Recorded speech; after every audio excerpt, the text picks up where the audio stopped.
বেগম জিয়ার বিষয়ে যথেষ্ট সহানুভূতি দেখিয়েছে সরকার। যুবলীগের প্রতিষ্ঠা বার্ষিকীতে প্রধানমন্ত্রী বললেন, এতিমের সম্পদ আত্মসাতের সময় মানবিকতা দেখাননি বিএনপি নেত্রী। মুরাদ কাণ্ডে 2 বছর আগের ফোনালা ফাঁসের ক্লু খুঁজছে র্যাব। প্রয়োজনে মাহিকে জিজ্ঞাসাবাদ। দলীয় নেতাদের বিতর্কিত কর্মকাণ্ডে বিব্রত আওয়ামী লীগ।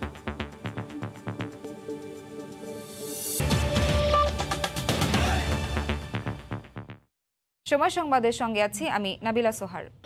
বুয়েট ছাত্র আবরার ফাহাদ হত্যা মামলার রায়ের বিষয়ে গুলশানের প্রতিক্রিয়া জানাচ্ছেন আইনমন্ত্রী আনিসুল হক। সরাসরি যাচ্ছি সেখানে। এবং হত্যার আসামিরা, আমি যদ্দূর পড়েছি, আমি তো আর দেখি নাই, আমি যদ্দূর পড়েছি তাকে হত্যা করার পরে উল্লাসও করে। তো সেই ক্ষেত্রে তার এই বিচারে সাক্ষী গ্রহণ করার পরে, সাক্ষী সাবত নেওয়ার পরে, দুই পক্ষের যুক্তিতর্ক শোনার পরে বিজ্ঞ আদালত এই রায় দিয়েছেন। আমার মনে হয় যে এই রায়ের মাধ্যমে আমরা এটা প্রমাণ করতে পেরেছি যে আমাদের দেশে আইনের শাসন আছে এবং এখন কেউ এই রকম হত্যাকাণ্ড করে বা কোনো রকম হত্যাকাণ্ড করে, কোনো অপরাধ করে তারা নির্দ্বিধায় ঘুরে বেড়াতে পারবে না, তারা রাজনীতি করতে পারবে না, তারা লিডার অফ দ্য অপোজিশন হওয়ার মতন অডাসিটি দেখাবে না। তো আমি আশা করি যে এই রায় নিশ্চয়ই আপিল বিভাগে আর হাইকোর্ট বিভাগে, সুপ্রিম কোর্টের হাইকোর্ট বিভাগে এটা ডেথ রেফারেন্স হিসাবে এই রায়ের নথিপত্র আগামী 7 দিনের মধ্যে চলে যাওয়ার কথা। এই 7 দিনের মধ্যে চলে যাওয়ার পরেই এই মামলাটি আপনার যাতে হাইকোর্ট বিভাগে এই ডেথ রেফারেন্স দ্রুত সম্পন্ন হয়, সেই জন্য যেই সহযোগিতা প্রয়োজন সরকার এবং অ্যাটর্নি জেনারেল অফিস সেই সহযোগিতা করবে। সেই সহযোগিতার মধ্যে যেটা উল্লেখযোগ্য সেটা আমি আগেই বলে দিই, সেটা হচ্ছে যে যেহেতু এটা ডেথ রেফারেন্স, এইটার যে নথিপত্র সেটাকে বলা হয় পেপার বুক, আমরা আইনি ভাষায় সেটাকে পেপার বুক বলি।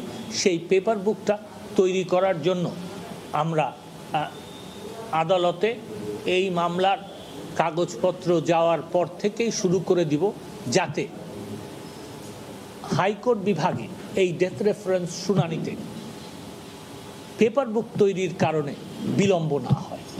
আপনাদের কোনো প্রশ্ন থাকলে এখন আমি নিতে রাজি আছি।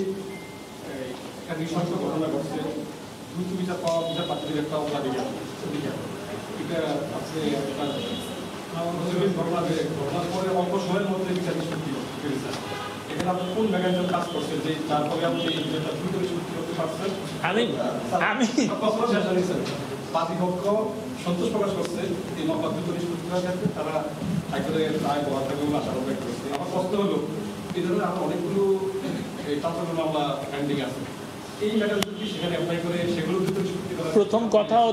প্রথম কথা হচ্ছে যে কোনো মেকানিজম ব্যবহার করা হয় না। আমি এই যে শব্দটি ব্যবহার করা হয়েছে এটা আমার যথেষ্ট আপত্তি আছে। এখানে কোনো মেকানিজম নাই। আমি যেটা বলতে চাই, আমি আপনাকে ধন্যবাদ যে আপনি একটা অত্যন্ত গুরুত্বপূর্ণ বিষয়, আমি এটা নিয়ে চিন্তা করছিলাম যে দেখেন, সমাজে কিন্তু কিছু কিছু হত্যাকাণ্ড আছে যেটা সমাজকে নাড়িয়ে দেয়। সেই হত্যাকাণ্ডগুলি যদি তড়িৎ বিচার না করা হয় তাহলে পরে কিন্তু সমাজে হতাশা দেখা দেয়।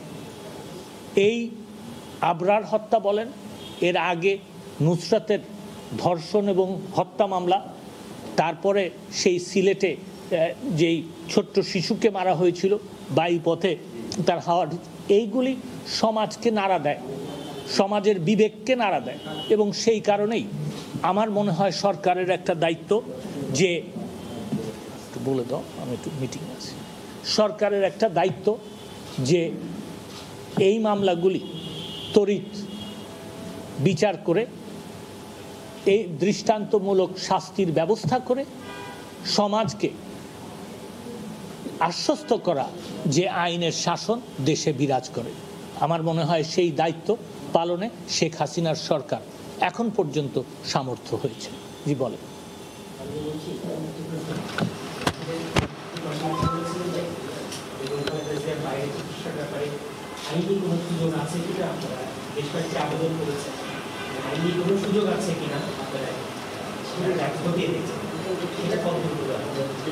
দেখেন, আজকে আমি এই প্রশ্নটা নেব না বলে মনে করেছিলাম, কিন্তু আপনি প্রশ্ন যখন করেছেন আমি এটার জবাব দিই। আমি সেদিন যেটা বলেছিলাম আমি আজকে আরো স্পষ্টভাবে বলতে চাই।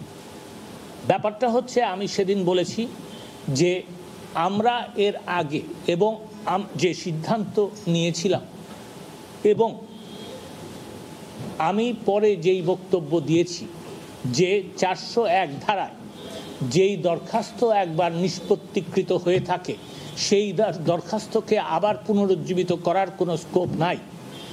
আমি সেই আইনি যে ব্যাখ্যা দিয়েছিলাম সেই আইনি ব্যাখ্যাই সঠিক, কিন্তু তারপরেও আমি বলেছি যে 15 জন আইনজীবী আমার সাথে এসে দেখা করেছেন, তারা একটা বক্তব্য দিয়েছেন। তাদের এই বক্তব্য কোনো দেশে কোনো সময়, বিশেষ করে আমাদের এই উপমহাদেশের কোনো আদালতের কোনো নজির আছে কিনা আমি সেটা খতিয়ে দেখছি। আমার দেখা এখনো শেষ হয় নাই, প্রায় শেষ প্রান্তে এসেছি। আপনারা কিছুদিনের মধ্যেই এই সিদ্ধান্ত পেয়ে যাবেন। আমাদের একজন মাননীয় প্রতিমন্ত্রী মহোদয় অবধি নিয়েছেন, এখন কমিটিও তাকে পরিষ্কার করার জন্য বোঝা দেওয়ার জন্য এখানে প্রস্তাব দিয়েছে এবং সেটা বিল করে দিয়েছে। প্রশ্ন হলো এই পার্লামেন্ট মেম্বার পদ কি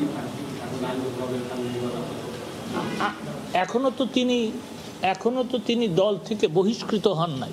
এটা হচ্ছে এটা ওনার ডিস্ট্রিক্ট থেকে বোধহয় সুপারিশ এসছে, সেই সুপারিশ কেন্দ্রের সিদ্ধান্ত নেওয়া হবে। তারপরে এটার যদি কোনো আইনি জটিলতা থেকে থাকে বা আইনের কোনো প্রশ্ন থেকে থাকে তখন আমি জবাব দিতে রাজি আছি। এখন আগে ভাগেই আমি এই ব্যাপারে কোনো মন্তব্য করতে চাই না। কিন্তু ওনার যে কর্মকাণ্ড তাতে আমি সত্যি গভীরভাবে ক্ষুব্ধ হয়েছি।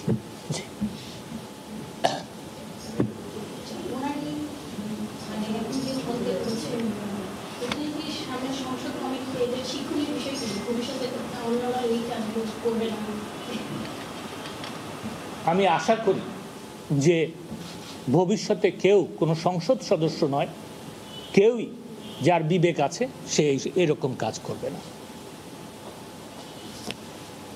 আর কিছু বলবেন? ধন্যবাদ, আপনাদেরকে ধন্যবাদ। আবরার ফাহাদ হত্যা মামলার রায়ের বিষয়ে প্রতিক্রিয়া জানাতে গুলশান থেকে বক্তব্য রাখছিলেন আইনমন্ত্রী আনিসুল হক। আমরা সরাসরি যুক্ত ছিলাম সেখান থেকে। বেগম খালেদা জিয়াকে বাসায় থেকে চিকিৎসা নেওয়ার সুযোগ দিয়ে সরকার যথেষ্ট সহানুভূতি দেখিয়েছে বলেছেন প্রধানমন্ত্রী শেখ হাসিনা। দুপুরে যুবলীগের ৪৯তম প্রতিষ্ঠা বার্ষিকীর অনুষ্ঠানে তিনি একথা বলেন।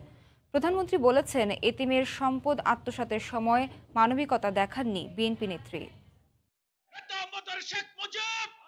বুধবার দুপুরে রাজধানীর কৃষিবিদ ইনস্টিটিউট মিলনায়তনে শুরু হয় যুবলীগের ৪৯তম প্রতিষ্ঠাবার্ষিকীর আলোচনা সভা। গণভবন থেকে ভার্চুয়ালি সেখানে যোগ দেন দলের সভাপতি ও প্রধানমন্ত্রী শেখ হাসিনা। বাংলাদেশ আওয়ামী যুবলীগের প্রধান অতিথির বক্তৃতায় প্রধানমন্ত্রী শেখ হাসিনা বলেন, বিজ্ঞান মনস্ক যুব সমাজ তৈরিতে কাজ করে যাচ্ছে সরকার।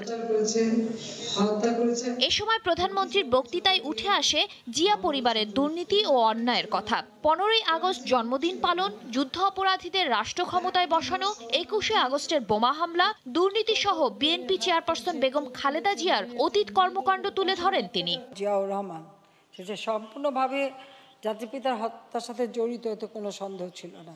তারা এটা বলতে চায় যে স্বাধীনতা আনাটাই যেন ভুল ছিল, অর্থাৎ পাকিস্তানের প্রদেশটা থাকলেই ভালো ছিল। বাংলাদেশ সে বাংলা ভাই এবং সন্ত্রাস জঙ্গিবাদ সৃষ্টি করেছে।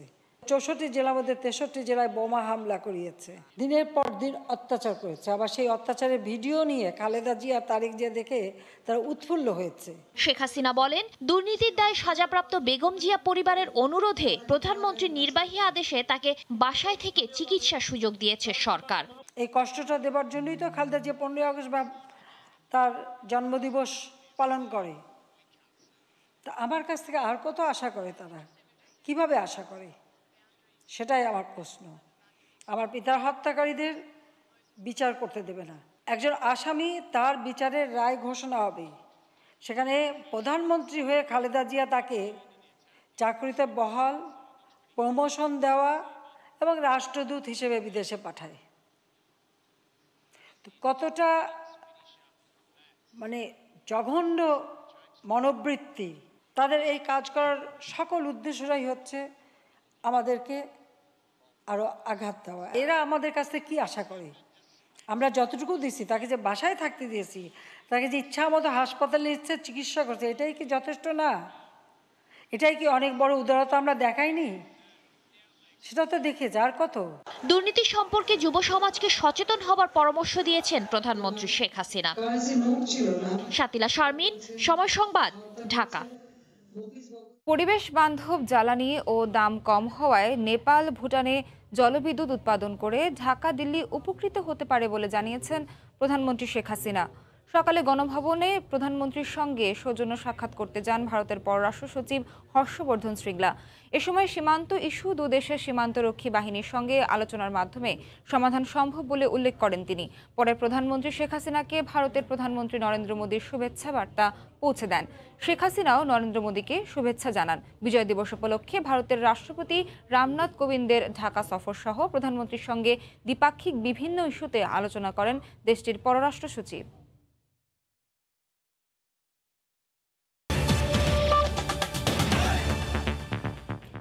মুরাদ হাসানের 2 বছর আগের ফোনালাপ কিভাবে সামাজিক মাধ্যমে ফাঁস হলো তা খতিয়ে দেখা হচ্ছে। প্রয়োজনে চিত্রনায়িকা মাহিয়া মাহিকেও জিজ্ঞাসাবাদ করা হবে বলে জানিয়েছে র্যাব। এদিকে মুরাদের সংসদ সদস্য পদের বৈধতা চ্যালেঞ্জ করে হাইকোর্টে রিট করেছেন এক আইনজীবী।